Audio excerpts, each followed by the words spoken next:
In a long filmmaking career, which includes a television series and exposure to the study of method acting, Steve McQueen's box office appeal has never weakened. Tonight, Dick Strout in Hollywood asks Steve what he thinks is the reason for his continued popularity and gets his comments on the film Never So Few, in which he co-starred with Frank Sinatra.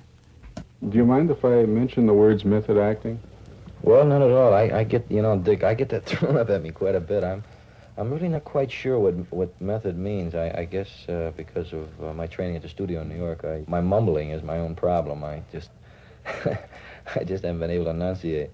Well, actually, when you were accepted in this famed school, it was quite a turning point of your career and certainly a thrill for you, wasn't it? Oh, boy. Yeah, I was living on a cold water flat on the 3rd Avenue L and, working all night and going to school all day. And at the time, I guess it doesn't seem much now, but at the time, they were accepting something like 4 out of 2,000 people a year, to be accepted in the studio. And it was free, and you could go 3 days a week. And, this was like finding the rainbow, So when they accepted me in the studio, it was a great turning point in my career. Well, did they accept you, in other words, to get into the studio is quite a job. It's not a political thing, is it? Oh, it's no, strictly no. ability. Well, you have to do 2 auditions. And the first audition, if they like it, they accept you back for the second audition. And you do the second audition. If they like that, then you're in the studio. And, of course, once you're in, you're always in. I was talking with somebody who was an executive of one of the studios, and they said that you're one of the few people that have survived television and the banks, quote, will lend money on because of your box office name. Is there any secret in this, or do you think it's just because you've worked very hard? Many people, of course, that have had TV series do not continue in feature films. I don't know much about that. I'll tell you the truth, Dick. To me, it's just luck. I think perhaps I was very lucky.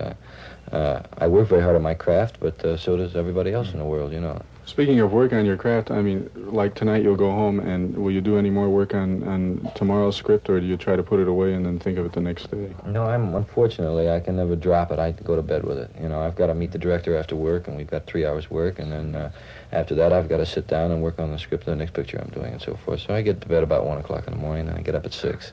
Do you have any methods that you use to get your characterization? Do you actually live the character?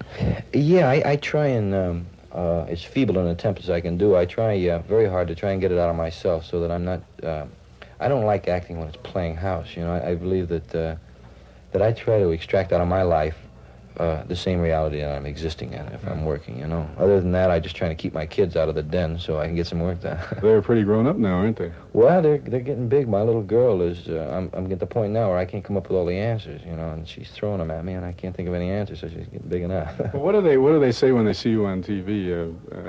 Well, I play that down quite a bit. I just, this is a very private thing with me, but I try and keep my children out of the public eye as much as possible, only because I think that they should have a fair chance to decide what they want to do with their lives. So I don't ever push that up. I'm just an old slob father. The typical dad, huh? Yeah.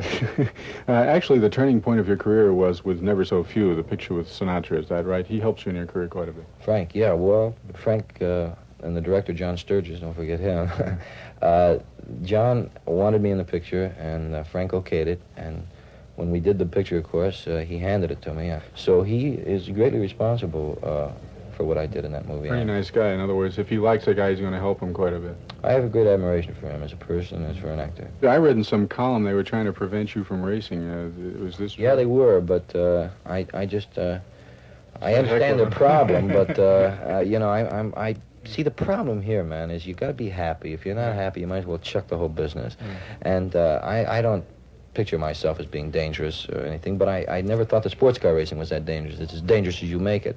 It's terribly important to me. It's an important emotional outlet, and I plan on doing it, and I don't plan on stopping until I make the decision to stop. Well, physically, you keep yourself in pretty good shape. Huh? Yeah, I don't drink, and I smoke very little, and I try and keep in good shape. I work out a lot, and my wife's a good cook, and my kids keep me busy, so I'm trying to be about as healthy a guy as I can.